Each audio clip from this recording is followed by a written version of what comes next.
voice actor Q&A panel. I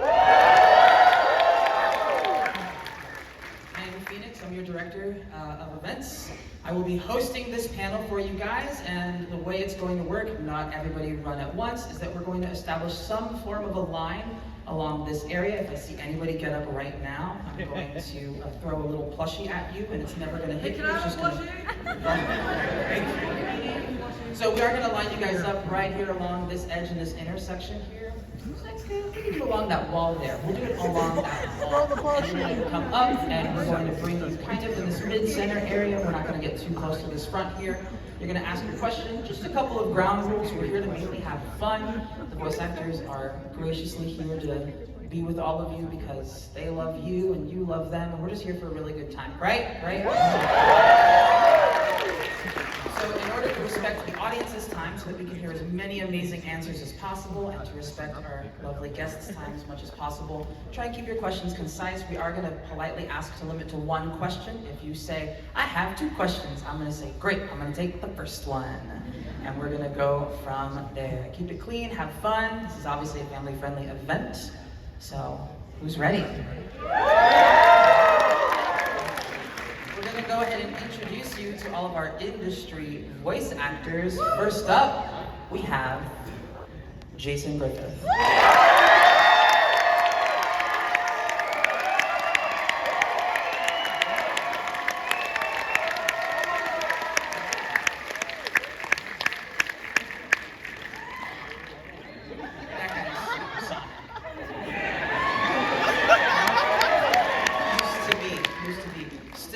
Right here. Sonic, right? Sonic.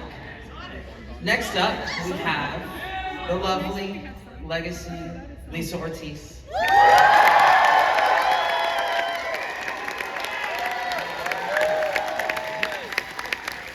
Never fear. That's what I like to hear.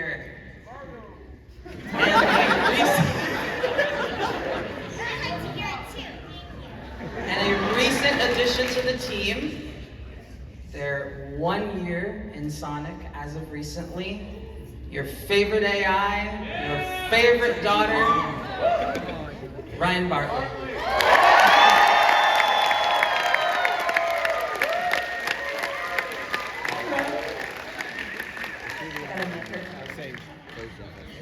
And never to be forgotten, one of the most legendary voices of Sonic, the one who had a great transition into 3D.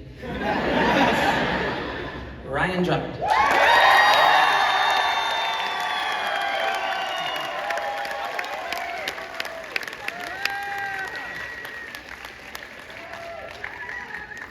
This one's gonna be easy. He is the Eggman. Mike Pollock.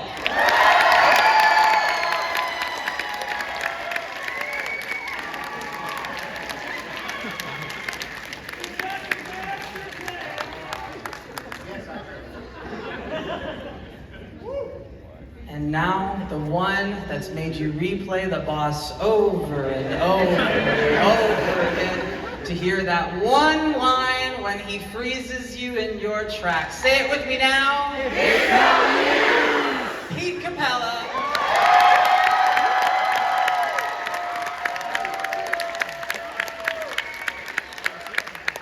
You might be noticing that all the chairs are full, but there's still someone that we're missing. What's that? Kirk Thornton. Chair for Kirk. You get a chair. Put it anywhere you want. That's the chair. We can all, we can take a nice little gentle scoot this way if you guys want. You can just do little scootsies. Yeah, make some room for Kirk. Y'all don't want to make room for Kirk? Really?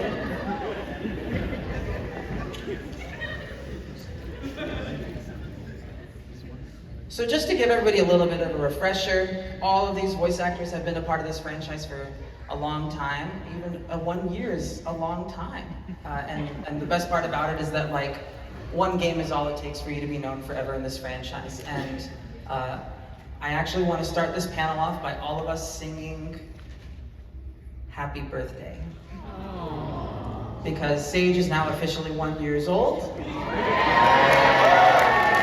I think that this is a great opportunity. Are you ready, Ryan? All right, sing it with me now, guys. Happy birthday to you. Happy birthday to you. Happy birthday, dear daughter. Happy birthday to you.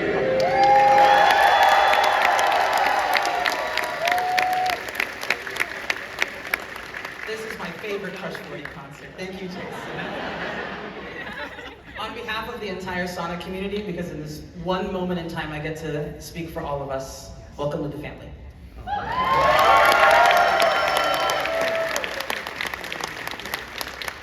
So, we're gonna go ahead and start that line. Don't run too fast, don't run over each other. We're gonna line up right here along this wall. There might be something of a line already. Just be polite, don't run each other over. It's okay. As long as we go pretty speedy, we'll be all good.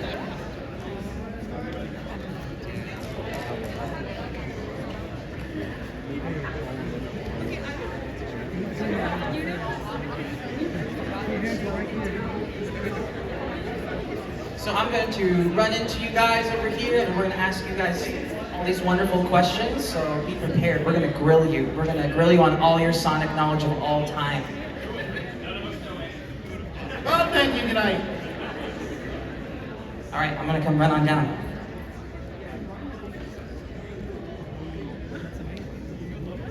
Are you first in line? No, you're good. Hello, what is your question? So my name is Carson Winfield Brock. I have been, Sonic and I have been spiritual brothers ever since I was born on April 1st, 2000.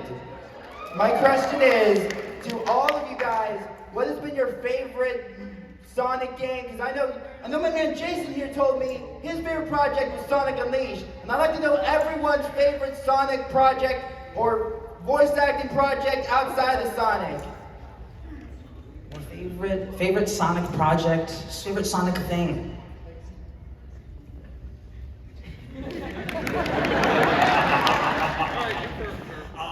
Okay, real quick. Favorite Sonic project was doing Boom and the Twitter takeovers. And is it favorite overall project as well? Outside of Sonic, it would be doing Love, Death, and Robots.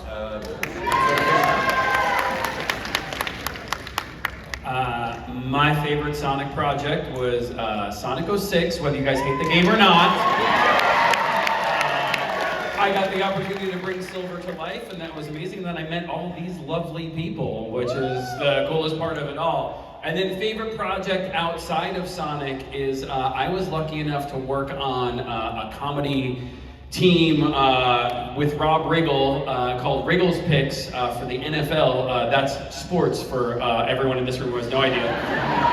But in that project, I got to work with Betty White my first day of working, and that was just the coolest thing ever. My favorite will always be the next one. I would say that Sonic Adventure is my favorite, but because it was the first one that I worked on. But I do have to say that one day in 1990, an advertising agency from Chicago called and they said, "Hey, we need you to do a commercial because they're putting Sonic Happy Meal toys in Happy Meals in England." And so I got to come in at 9 in the morning and say, Get happy! 10 times at 9 in the morning, because of course they were at 6 in the evening, and that was a Class A spot, so I ended up making like $10,000 for saying 2 words. Favorite thing outside of the Sonic world is that I have been, for the last 6 years, I've been working for a company called SVI, and we make Halloween robots for Spirit Halloween stores, as well as Home Depot and stuff like that. So if you ever buy any animatronics that talk, really good chance it's me. My favorite Sonic project, I have to say, is Sonic Frontiers. My favorite non-Sonic thing that I've worked on, I think, is Neon Genesis Evangelion.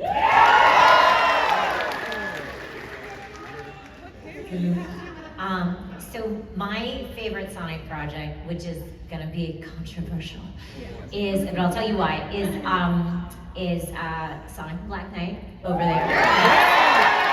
And part of it is also because we had the producers in the room, and when they were giving us adjustments and line reads, the producer from Japan, when he gave me a line read or a line feel as Amy, got down in his suit on his knees to reenact how short Amy was. Before Amy took the line.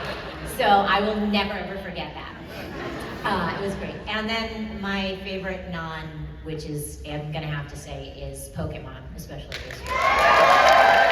I got to shuttle Ash, catch him in, and then I got to see him off. So it brought me great. I don't know, don't worry, I'm not sure he's gone.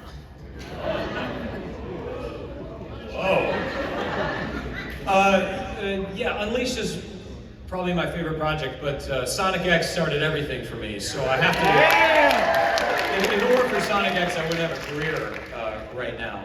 And I guess love all the games. My favorite non-Sonic thing that I've done recently is Romantic Killer on Netflix. I think that's a good one. And the Vinland Saga, that's another good one. Thank you so much for the question. You're welcome. Hi, my name is Kenneth Silva, and I am originally from Rhode Island. I actually asked Ryan this earlier. Which Ryan? Ryan Drummond, the OG. What was your inspiration to get into voice acting in the first place? Should we start down here? Is this everyone? I'll start. Growing up, we were very poor, and in the 80s, all I wanted for Christmas was a video camera, but there were like $3 billion at the time, so instead, every Christmas or every birthday, I would get a voice recorder. And so I imitated all of my family members. My sister and I had like a radio show together, and I channeled all of the creativity I wanted to put into that video camera into the voice recorders. So that really started it, just recording myself and listening back, which I think for any aspiring voice actor is the absolute best exercise you can do. Just record yourself, listen, and improve it.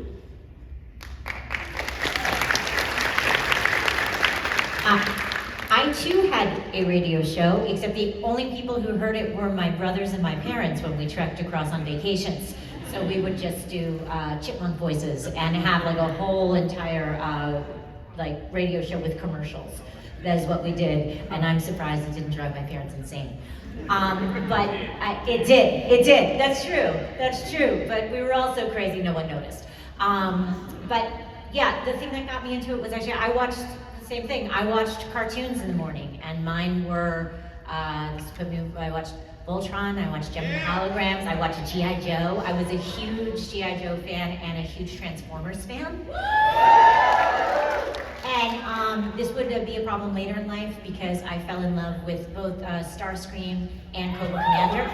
Yeah, hello, great voice, horrible life choice, just saying. But yeah, so that's what I did, so turn that down. Sorry, I am losing my voice, guys, from talking all day, but also from JJK, which I've been recording. If you have been watching the dub, you know why. But yeah, so I was watching a lot of cartoons as a kid. I actually started doing voiceover as a kid. I worked for Radio Disney. But I was obsessed with Rugrats, Doug, Rocket Power, Fairly Odd Parents. That was the stuff that kind of where I sort of was inspired by as a kid. I'm also a massive Futurama fan. I remember seeing Futurama for the first time, like at a video rental store. They were playing it on the screen, and it was the pilot. It was like the scene where Fry sees the future for the first time, and he's like looking out the big window. And that's how I felt watching Futurama. It was like, doom, doom, doom, doom, like in awe.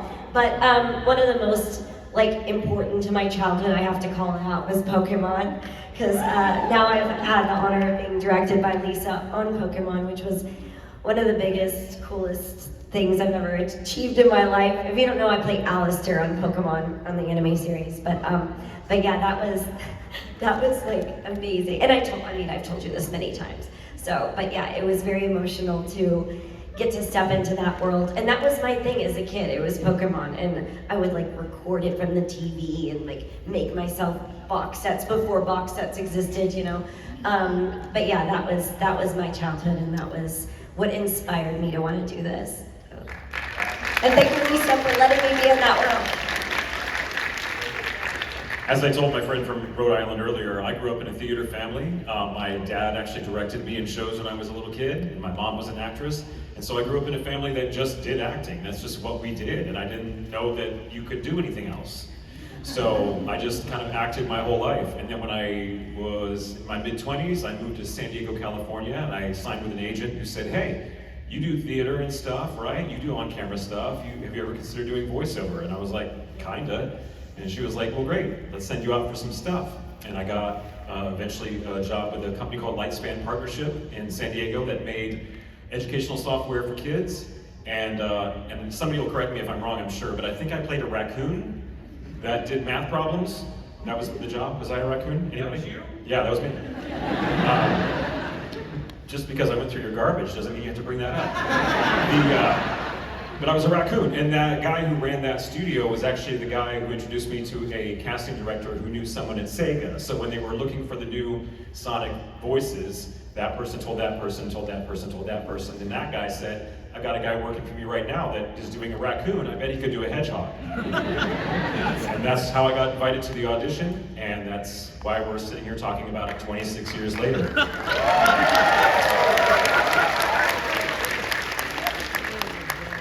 As a kid, I loved radio, listening to it, and I did a school play in 3rd grade, some Greek-Roman citizenry thing, wearing the toga and a wreath of fake flowers and leaves. And I really liked the applause for saying, "Hark, who goes there?" or whatever my line might have been. When it came time to choose a career path, I chose radio because it seemed to be a little less unstable than theater, but not by much. Worked in radio, did community theater on the side. Radio kept kicking me to the curb, and when it did so for the final time, I had the opportunity to put together some voices that I did for commercials on the radio, made a demo tape, sent it off to the first gig that anyone noticed was Pokemon, where I had a walk-on when Eric Stewart was directing. And that led to 4 kids and some anime stuff with NYB Post, and the rest is just ballooned from there, apparently unstoppably.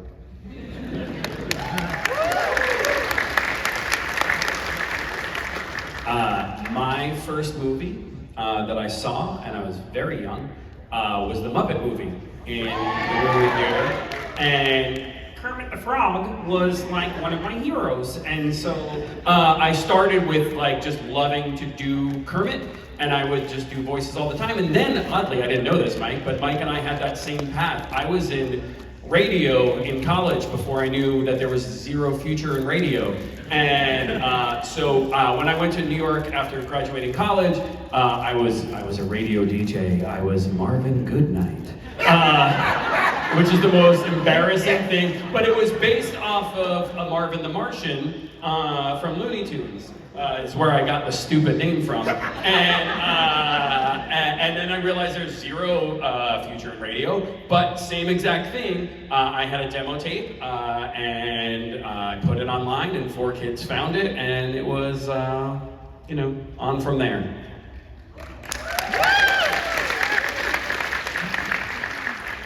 Well, as far as inspiration, Mel Blanc was the inspiration. And as far as getting into voiceover, I went to the dry cleaners. I was a theater actor. I'd been doing theater for years, New York, regional theater, and I went to the dry cleaners in LA because I'd come out to do film and TV, and ran into a friend, said, "You want to do cartoons?" And I said, "Yeah." And he put me in front of an anime screen, and I hit the first cue, first take, and he said, "Well, he's a prodigy." And I was thinking, he was lucky. And that was it. And it just rolled from there. This is Rebecca, and Rebecca would like to know your favorite piece of merch or memorabilia that you have. This. Sonic or not really? Yeah. This, a fan gave me this at my very first signing, and I thought to myself, well, surely they'll bring me jewelry at every signing. And this was it. But I wear it to everything now. I love it. I have, not that I wear that I have one of the first Amy Rose plushies that I have that someone brought me, and someone made a handmade one that I have in my home. Yes, I still have my Pokemon jacket from the first movie, which I brought out. And yes, so I'm waiting for, I have a Pikachu hat that says Pika Pika, but that has nothing to do with Amy Rose. So I need to find one of those hats. See, do they have, no, you, I'm pointing at you. Do they have an Amy one? Dang-nabbit! It's the problem, find and make a hat like that, and then that'll be my favorite. Well, there's a Sage plushie now. I've signed so many today. Thank you guys for bringing it. And there's a Sage keychain that somebody gifted me, and I've been on the hunt for it. So if you're here, person who gave it to me, thank you very much. I really wanted that. So, and that's all that exists of Sage so far. So this is exciting, but obviously that's my favorite Sonic merch so far. There used to be a Sonic figurine that was about a foot tall, and it came on a gold disc, and it said 3 phrases when you push the little button. And I found it at Big Lots. I got a mountain of them there, and I got like 3 of them for like $10. And the reason it's my favorite is because, of course, I gave one to my mom and dad, right? And they kept it in their library. They had a tiny little library in a tiny little condo, and it was sitting up on top of the bookshelf. And apparently, years later, after I gave it to them, and they never played with it, never did anything with it, at about 3 in the morning, the batteries started to fail. And so, my mom and dad are, of course, in their bedroom sleeping, and from the library they hear, "Oh yeah, this is happening.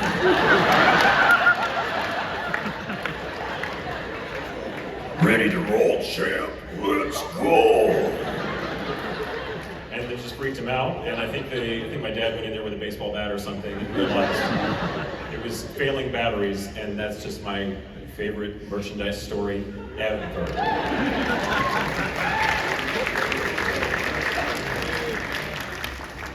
Those fancy sneakers they made with the whole Eggman motif? Yeah! Sega gifted those to me. I have a few. One is when I steal Jason's bling tonight. That's going to be number 1. Second one is my buddy Cameron, who's, I assume, here somewhere. Hey, buddy, how are you? Guys, if you're not watching Cameron's YouTube channel, he's awesome, and he's, he does a great voice of Silver. We met, and we had an amazing interview, and we just hit it off. He's just a rad dude. And at Revolution in June, he handed me this picture that made me weep. And it was literally him as Silver and then me as Silver in a Hawaiian shirt that I wore when we first met. And I just thought it was the coolest thing. Yeah, he's just a sweet dude. So give him a hug if you see him. And then just today, my boy Riley, where are you at, Riley? You here? I hope you're here. Yo, Riley 3D printed me Silver's boot. And it is the coolest thing that I've ever seen in my life. So, who cares about official merch? You guys are the best.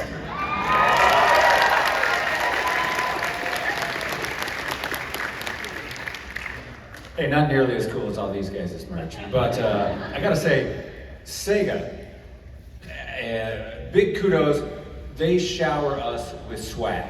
They are very good with the swag, and they give us 3 nice bottles of wine for Christmas. So that does it for me.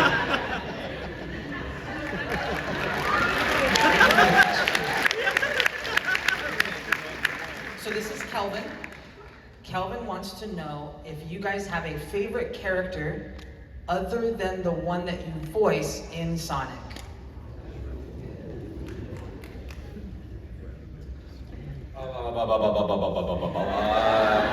A favorite character outside of Sonic or favorite character that we voice in Sonic? So you voice a character in Sonic. Uh-huh. In that franchise, do you have a favorite character other than the one that you voice? That's an interesting question. Yeah, okay. Does that confuse anyone else? No. What?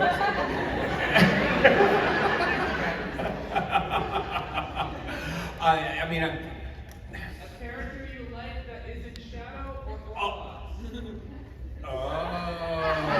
They're testing you whether you know another character in the Sonic universe. That's what's happening. oh, then we don't play. Oh, Shadow. I love Roger Craig Smith as Shadow. I think he's brilliant. So yeah, that would be the voice I like. He almost passed. He meant Sonic. Okay, all right. So my favorite, I have two. Obviously Shadow. I think two amazing men voice Shadow. They're really awesome. And then I gotta give a shout out to my girl Blaze.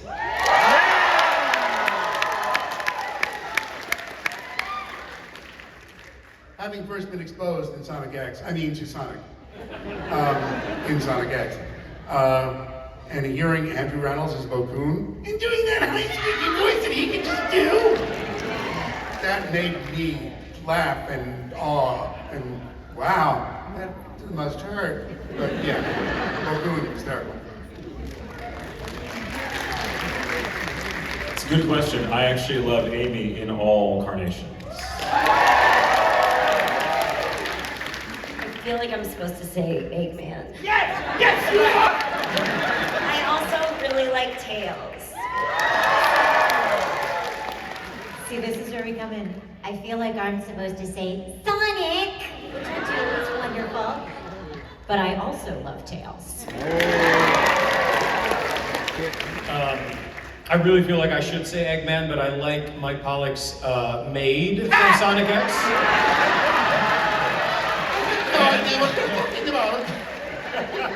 And when they told me it was Mike Pollock, I didn't believe him. I was like, that's not Mike. But I really got to give a shout out to Dan Green as Knuckles, because he's got... Dan's voice is like the quintessential voiceover voice that everybody wants in this business. It's just, it's so smooth, so smooth. Michaela would like to know if you have a favorite Sonic meme. Oh, Michaela.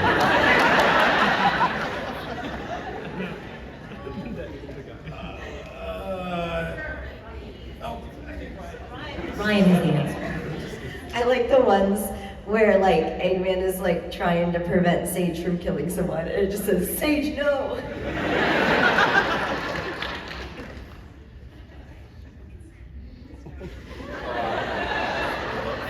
The answer to that question, do I have a favorite Sonic meme?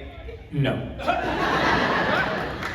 My entire career is based off of a Sonic meme at this point. So my favorite is, it's no use! You guys are so easy. You're so easy. There are so many that could not be my favorite. So if I have to pick one that I can tolerate,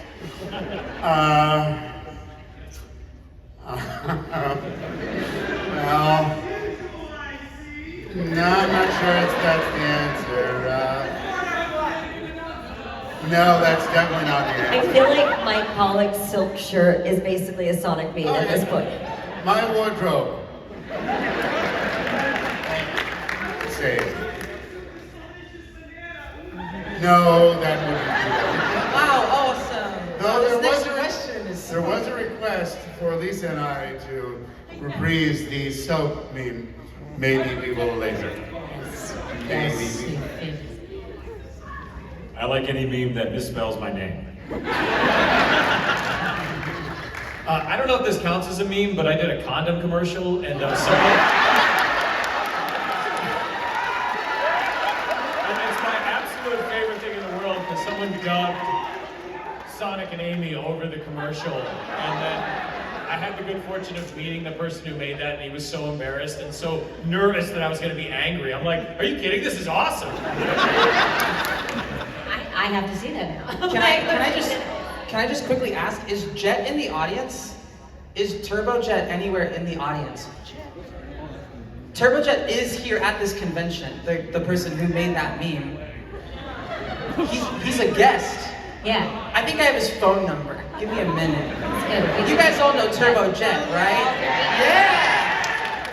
There might be a fun video between Sonic Expo and a couple of these people up here with a collaboration with Turbojet. So just keep an eye on Twitter.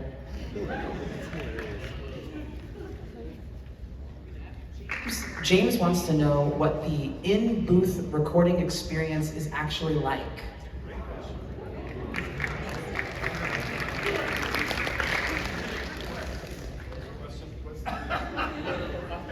So, I'll tell you what. If you've never been in a sound booth before, first and foremost, it is the most intimidating first experience you'll ever have. Because you're wearing headphones, you're only hearing yourself, so you are hearing nothing except your own voice. So that's very intimidating. I learned early on to take one of my headphones off so I wasn't directly listening to myself recording. But after you do it so many times, it's for me, it's like the most comfortable place in the world. I love it. But when you first start out, man, it is like going into like a crazy room, like a rubber padded room. It's funny how you say that, like you learned how. I just put on headphones in my normal life. That's what I do now to make sure. But it's great. Usually you're in there. There's a video, so you're playing. Sometimes you'll hear some of the other people's voices, especially if you're doing a dub. You'll hear other people's voices. If you're doing prelay, you'll just be kind of creating what you can in there. But it's super fun. It's you, the director. Sometimes there's producers in the room, and then the engineer. And it's small little stage. Yeah, for Frontiers, we recorded separately, so one actor at a time, but we had a really big team of people from Japan on the call, and we could see them all on Zoom, and they have like a monitor set up in the booth so you can see everyone, and it was really intimidating and really cool. An honor as well to meet the team in Japan. But yeah, there was like a lot of people on the producers and clients and creators and artists, everybody. It was really cool and a little scary, but very fun. Yeah, jumping off what Ryan just said, when we were doing Sonic Adventure 2, there was a whole team there from Japan, and there was about 6 people that were all directors and only one translator. And so between each line, they would all talk, and then they would funnel all their comments through one translator. And sometimes he would like take all these opinions in. I told this story earlier today, so this is going to be a repeat for one of you. But then the translator, at one point, I did some line, don't remember what, and they all talked, and then they all said something to the translator, and the translator looked at me and said, "They said do it faster but slower." And I said, I don't know what to do with that. And he was like, I don't know, man, just do something different. And so I did the same line, I did it a little bit different, and everybody's head in the control room went, ah. It's the greatest thing ever. It's just like performing in front of an audience of 1 or 2.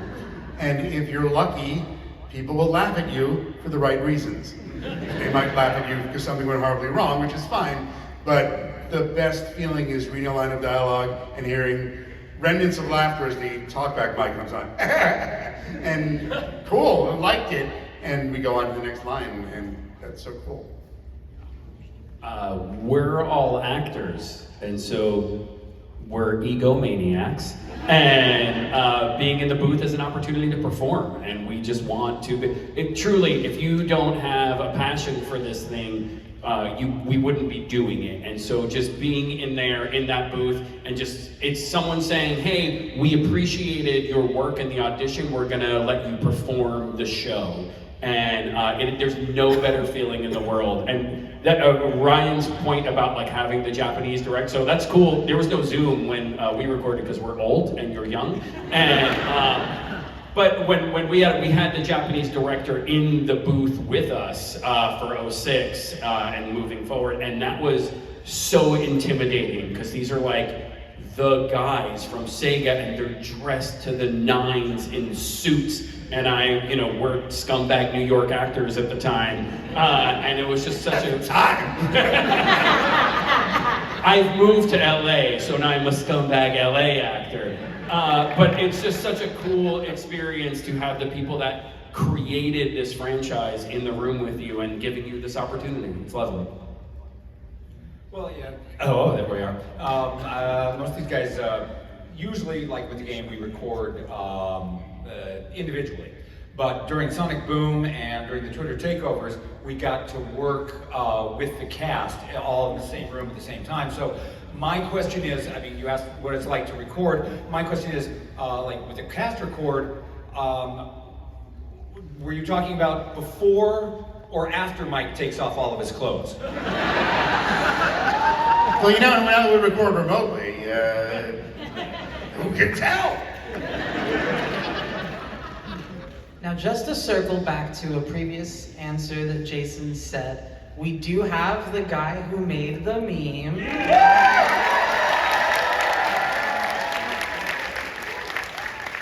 Best meme ever.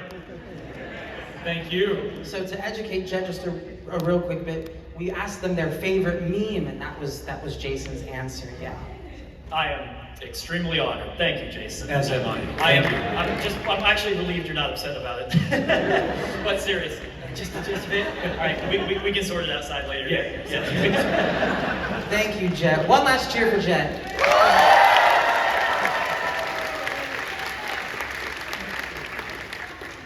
Zachary wants to know what makes voicing a Sonic character different than voicing anything else. All of you. Greatest fan base ever, thank you very much. True.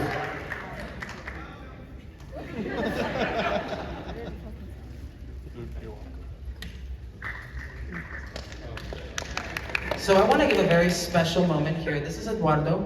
We had one lifetime badge purchase for Sonic Expo, which means every event for the rest of the future of this entire company, he gets in every time.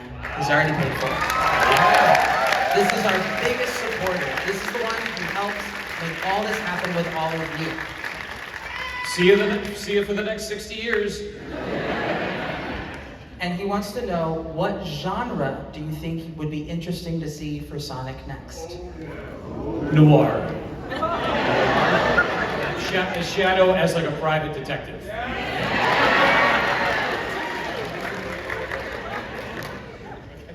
That's it, everyone agrees?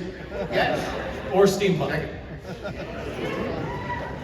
Sam wants to know what the biggest hurdle or challenge voice acting in the Sonic franchise has been for you.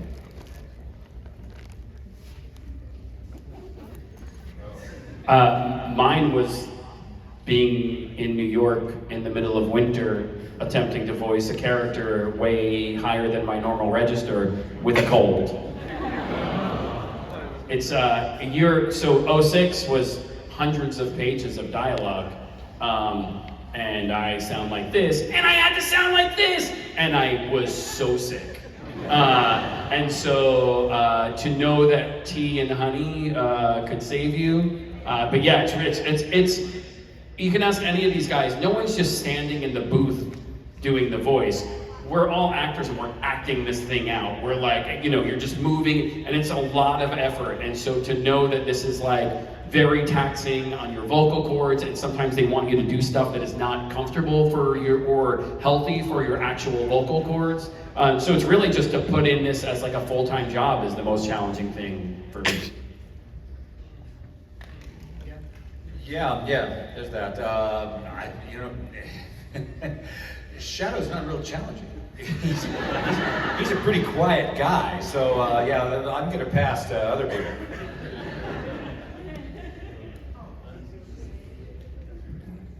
The initial audition was pretty challenging.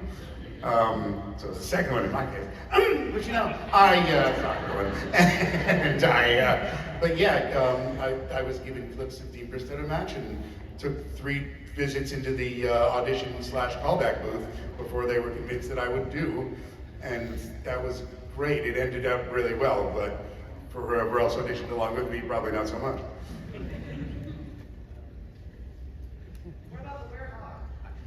Alex wants to know if you have any crazy outtakes stories. Just like your favorite outtake moment. We can limit it to like one story in this case. So when we were recording Shadow the Hedgehog, oh, you guys know it? Oh, so Shadow does say "damn" in the game, but they weren't sure what the rating was going to be at that point when we were still recording it, and so they had Shadow say a lot worse than "damn." So somewhere out there on a DAT tape or something is me cursing much worse than "damn." And they're like, just in case, we'll just get this in case. And that was cool because it was my first video game recording experience. I'm like, I get to swear? This is awesome.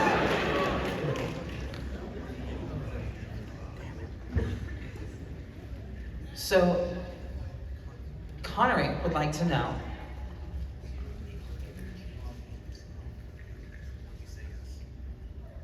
I think I know this answer, and I want you guys to all say it together.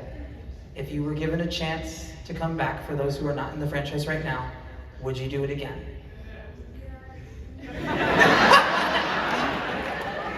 Absolutely not. Look at all of that. I like Kirk too much. You know, I want him to stay Shadow. I think in the world of the multiverse, I think there's a world where all of you could have a moment to be together. I think it's great that there are different casts, and that, you know, I love all that. You know, some actors get very possessive of their roles, but I think it's wonderful that we've had different variations. I think it's great. And I was told once I was going to go into a session and I couldn't remember, it had been so long since I had done Shadow, so I went on YouTube to pull up my voice so I could remind myself. And I made the mistake of reading the comments. And so just for the next Shadow, I got one note that if I ever get tired of doing Shadow, that Johnny Young Bosch would be really good. Like Johnny doesn't have enough work. All right, so we have about 4 minutes left for the panel. We're going to do a quick lightning round. Favorite Sonic line in the franchise? Remember, don't use Formula One race cars when chasing hedgehogs.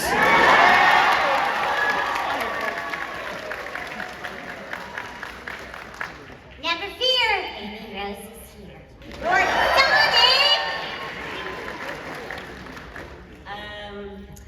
A family born of love and not genetics, everything I want. That's so many, but I'm gonna have to pick.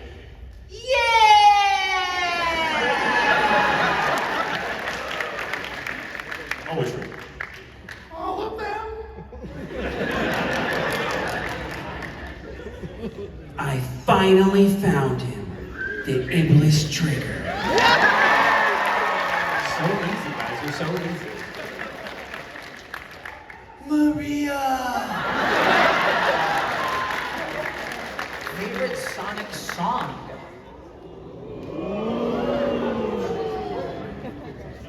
Once again, we're testing you. I only know one, and that's Dreams of an Absolution. So my one got me a cheer. For the sake of convenience, I guess I'll say I am the Eggman. I signed a couple vinyls this morning, and I saw there was a song in there that was called Pumpkin Soup or something like that, or Pumpkin Love. I was like, Pumpkin? I've never heard it. It's my favorite song. Dear Father. Over here, I listened to the symphony. It's the Sonic Symphony, but I'm It's great. I like California Love by Tupac. and Supersonic by Jamiroquai. That's my Sonic song. Any differences between voicing in a video game compared to television? Yeah. Television for Sonic was all dubbing, so it was already animated. So we had to match the lip flap, and the video games were all prelay. So we basically got to determine how long the line was within reason and the rhythm and everything. We didn't have to match a picture for it. Good answer, Jason. Thank you very much. I'll be here all weekend. If you could voice anyone else than your role, who would you voice in the franchise? The maid. Do it. Hey! Now I'm offended. I would say I'd do a mean Eggman, but it would be mean to hear me do Eggman. Tails. Pick the cat. Cocoon, if it wouldn't kill me. Everybody wants to be the bad guy. It would be Eggman for me. But I'm not going to take your job anytime soon, Mike. I would do Q-Bot, but I can't do it as good as Wally, so. Thank you so much, everybody here on this panel, and thank you to all of you out there. Thanks, friends. Everyone, your industry voice actors. Love you guys. Hey, everybody, Ryan wants to take a photo. So, gather around, I don't know. Very, very gently, walk up. Very walk gently, around. very gently. Do not push people over. And when I said Ryan, I meant myself.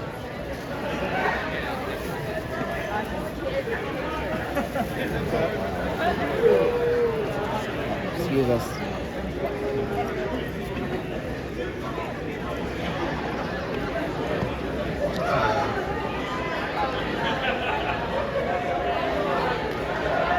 You blinked.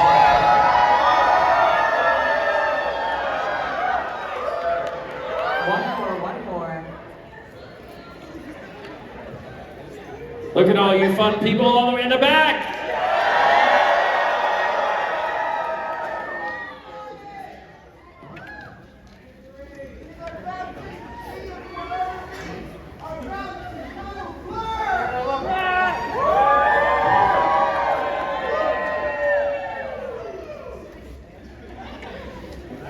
This one. All right, turn around.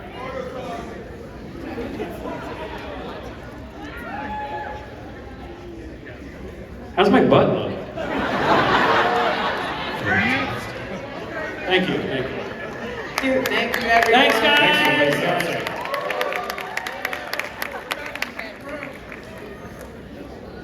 If you would Come like see to, us back in the guest room. Yes, please, aviators. If you would like to do signings, meet and greets with everybody, please go to the guest hall.